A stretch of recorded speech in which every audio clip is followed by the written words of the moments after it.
Hello guys, ngayon gagawa tayo ng ice cream. Flavor, mango. Kakaibang ice cream to. Naka-ready na ingredients, gagawin ko na.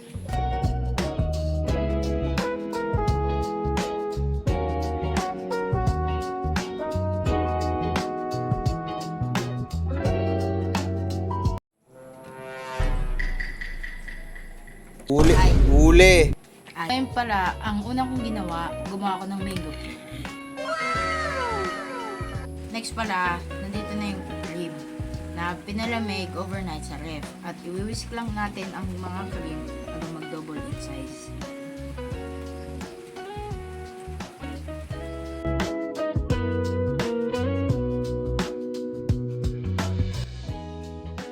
Nga lang, pwedeng ihalo nyo agad dito yung flavorings nyo, vanilla or mango. Pero ito, para dumami lang. Pero yung iba, ang ginagawa nila, pagka nung cream, nilalagay agad nila yung flavor. Wala namang problema yan. So, lipat lang muna natin na nalagyanan kasi masyadong maliit pala itong nilagyanan na to. Habang nagagawa pala si Dali nito, magduro na tayo ng cream. Next na ilalagay natin ay condense.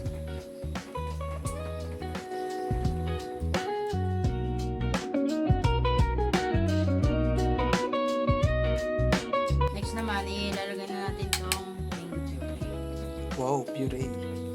Puree lang ko na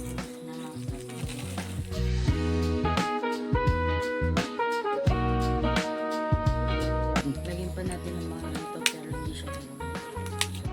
So, ngayong incorporated na yan, well incorporated na yan, okay na? So, pagkatapos niyan, iuhuli natin yung mango bits. Huli yan kasi para hindi siya madurog. Tapos para lasang-lasa na rin yung grahams. Medyo nag-melt na yung grahams doon.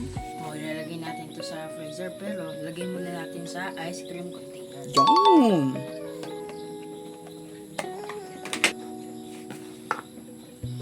Sakto, ang init. After 18 hours to sa freezer, tikman na natin. Wow!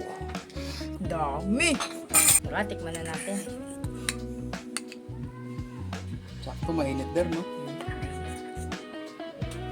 Nakalimutan mong hipan! Halapit.